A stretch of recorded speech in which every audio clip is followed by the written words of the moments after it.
Good afternoon. Welcome to the press conference following the General Affairs Council.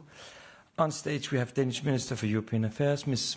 Bjerre, and the Commissioner for Enlargement, Mrs. Marta Kos. As always, we'll start by a brief statement by the Minister and then the Commissioner. Minister, please. Thank you. Thank you for being here. Good afternoon, everyone. We have had a very busy and also productive Council meeting today with many important files on the agenda. We have discussed the annual agenda for the European Council meeting later in October. And there are many important topics on that agenda. I just want to briefly highlight some of them.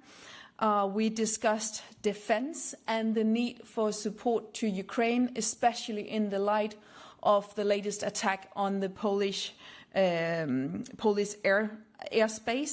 which we also discussed in our meeting. We need to have a 2030 roadmap for defense, enabling Europe to defend itself. We also discussed competitiveness in preparation for the Council meeting, the European Council meeting, the need to move forward on competitiveness, simplification agenda, and the omnibus proposals by the Commission. Also today we discussed rule of law. First, we had a horizontal discussion on the rule of law situation in the member countries based on the Commission's report from July. There's an upward tendency, but there are also serious violation of rule of law in some member countries. We had a very good discussion, very fruitful discussion on rule of law, also based on the informal council meeting in Copenhagen, where we also had a discussion of rule of law. It is clear that that discussion is growing and is developing, that rule of law is a cornerstone of the European values. We need to protect it and we need to further develop our toolbox and take it very seriously. Then, last but not least, we also discussed rule of law with specific candidate countries, namely Albania, Montenegro, North Macedonia and Serbia. This was the second time for the General Affairs Council to have this discussion with those candidate countries. And it shows the further integration of the candidate countries with the EU, and also that this is something we take very seriously. All in all, this was a very good discussion we had today, and we will continue to discuss the rule of law. Thank you. Thank you, Minister. Commissioner, please. Thank you, Marie, for really good cooperation and for your important exchanges, both with the member states and with the candidate countries around some very important priorities.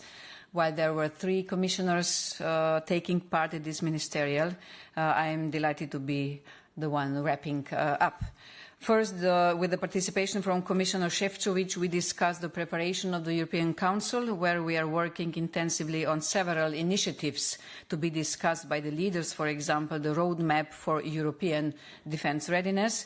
Similarly, we value the Member States' input on the next Commission work programme, which is set to be adopted in October. Significant focus will be placed on competitiveness, as you have said, with initiatives such as the 28th regime and the single market roadmap towards 2028, as well as on security and defence through proposals like a European defence semester and Eastern Flank Watch initiative. The Commission is also committed to advancing the simplification agenda by putting forward a new set of omnibus proposals. Unity and collaboration among the 3 institutions will be essential to effectively deliver results and meet expectations across Europe.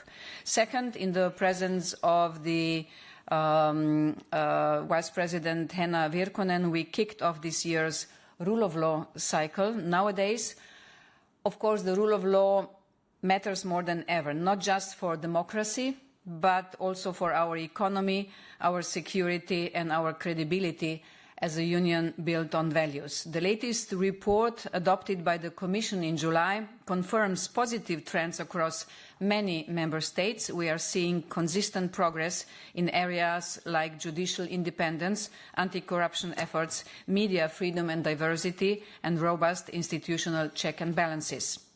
At the same time, challenges persist across all member states, though in different forms and to different degrees. These concerns include issues with fairness in the justice system, major corruption, weak rules for integrity framework, problems with protecting journalists, and pressure on civil society. Moreover, this year we had added a single market dimension and strengthened the link between the rule of law report and EU funding, and we are not stopping there. Later this year, the Commission will present, and we are really looking forward to present the European Democracy Shield, an important initiative to support resilient democracies in the EU.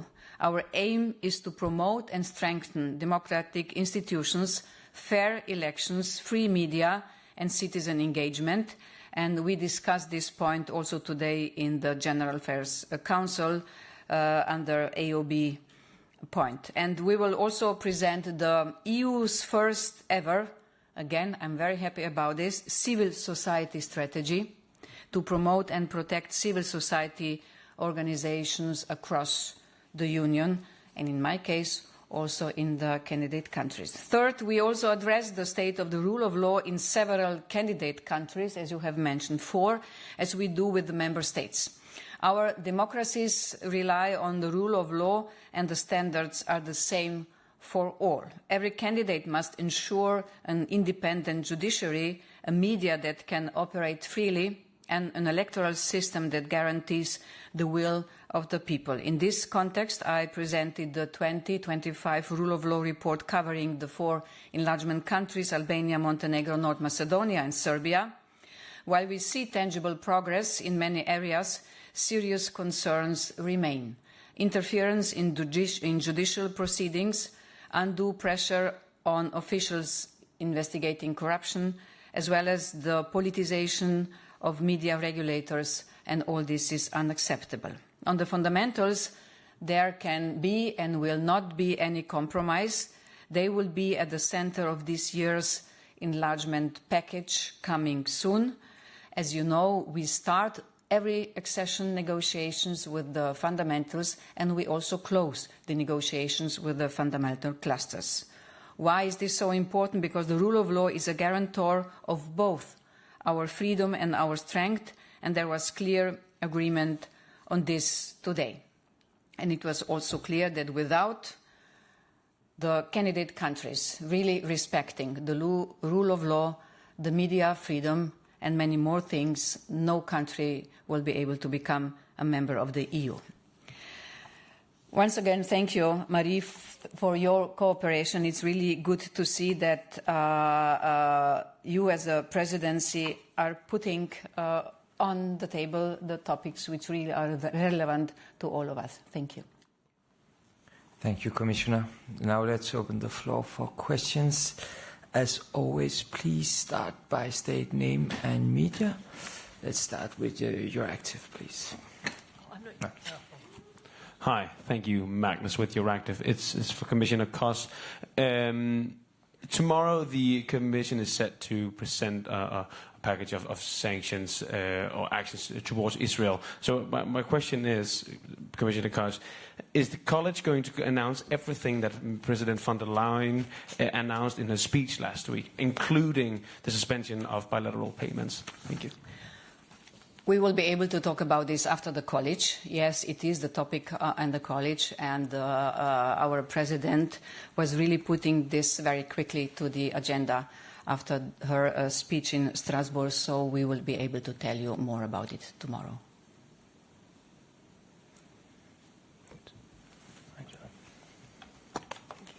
Angela Skujins from TVP World. This is a question for both the Danish Minister and Commissioner Kos. Various ministers used their doorsteps this morning to talk about the EU's 19th sanctions package against Russia. How did that conversation occur at this meeting today? Was it brought forward?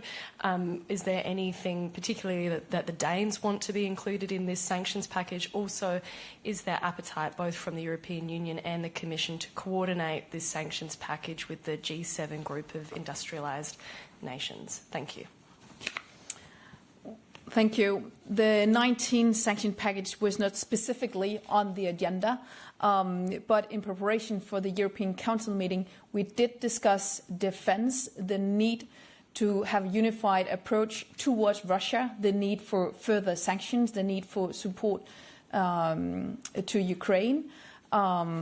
This was emphasized very strongly by several member states, also in light of the last week attack on the Polish airspace, knowing that this was not a mistake.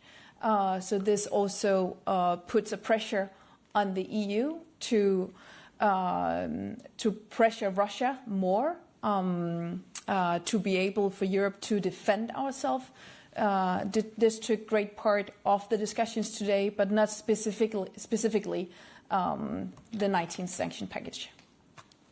And just to add that under the AOB, when we were discussing the violation of the Polish and Romanian airspace, there was a red line going through the debate that we should really raise the cost for Moscow further by ramping up sanctions significantly on Russia and its enablers. And to this end, we will soon see on the table the proposals for the 19th package. And of course, back to your question, our goal is also that we continue working with our international partners, not just G7, to put pressure on Russia to end this war. It's over there. Beata Płomecka, Polish Radio, public broadcaster from Poland. If I may, a follow-up on the Russian drones entering the Polish airspace. Did you have an opportunity to discuss the anti-drone wall proposed by the President last week in Strasbourg?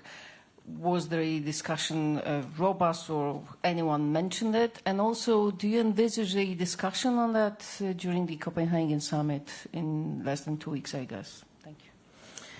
A drone wall was not specifically discussed as such, but it was discussed that Russia is a threat to EU, that we do need to step up, that we do need to show determination, and we need to put the pressure, have further pressure on Russia. This is also in line with the Danish presidency priorities. We need further pressure on Russia, especially on the Russian oil and gas export, the financial sector, the shadow fleet, increasing sanction pressure. And that was part of the discussion, but not the drone wall as such. Copenhagen summit. The Copenhagen summit was not about defense and security. This came up on the agenda when we discussed the preparation for the European Council meeting in October. For the informal Council meeting in Copenhagen, we discussed enlargement and rule of law. Go here. Hi, Joachim Clementi from Estonian Public Broadcasting. To follow up on sanctions, there's recently been some talk about a total visa ban on Russian citizens entering the EU or more restrictive measures. But it's hard for me to understand whether this talk is very serious. So if you're trying to gauge the mood of the member states for more punitive measures against Russia, where do you think the member states stand on this issue? Is there now more appetite to stop Russian citizens vacationing in Europe? Thanks. Well, yes, I can confirm that security and defense was a big topic on today's discussion in preparation for the European Council meeting, and we expect that it will also be an important topic for the European Council meeting. There is a need for Europe to step up, to increase the pressure on Russia. We expect the Commission to present the 19th sanction package, which we will look into. Denmark has always been pushing for adoption of the toughest possible sanctions towards Russia, and we will continue to do so. And several member states expressed the same attitude. On the visa issue, that we should be stop giving out tourist visas to Russian citizens, is there more appetite for that specifically? I cannot comment on that. We will wait and see the content of the 19 sanction package. But I can confirm that several member states are pressuring for tougher sanctions, and we are looking forward to see the further content of the 19 sanction package. Also, I would like to remind that this is a press conference about General Affairs Council, so for very specific questions on Commission proposal, I advise to contact the Commission at midday's briefing. Or I think we have time for maybe one final question. Valeria Pashko, Public Broadcaster of Ukraine. So about sanctions, I'm so sorry. The US and the EU coordinate sanctions packages against Russia now, and my question is, do recent Donald Trump statements regarding Russian oil and gas purchases help put pressure on some member states like Hungary and Slovakia in terms of phasing out? And regarding the accession talks with Ukraine, so Madam Minister at the doorsteps said that Danish presidency is working to promote Ukraine's accession process without opening actual clusters. Could you please, Commissioner Kos, confirm that? And do you think that the screening process will be over by the end of September? Thanks. Yes, the screening process will be over soon for both Ukraine and Moldova. We will finish the screening process for all the clusters. And I want to stress that the accession process is going on, but sometimes we are slow in the decision-making process. Regarding the technical part of the accession, we have really delivered, together with our candidate countries and with the help of the Danish presidency, really a lot. So soon, when we finish the screenings, all the clusters will be ready to open in this year. We are all together trying to find the solution how to do this. But once again, even if we don't have the decision in the Council, we are going on the technical part, and there we are very, very quick that once the conditions will be met, we will be able, perhaps on one IGC, open all the clusters for Moldova and Ukraine. And the specific question regarding Hungary and Slovakia, whether they feel that they are being pushed harder from the Americans to put harder pressure on Russia, it's hard for me to comment. I would suggest asking Slovakia and Hungary about that, but I can say that there is a higher pressure in general on putting tougher sanctions against Russia in light of many circumstances. But one thing is the violation of the Polish airspace and also Romanian airspace. And many member countries do support the toughest possible sanctions against Russia, and that was also confirmed today. Thank you so much. Hereby we conclude the press conference. Thank you so much.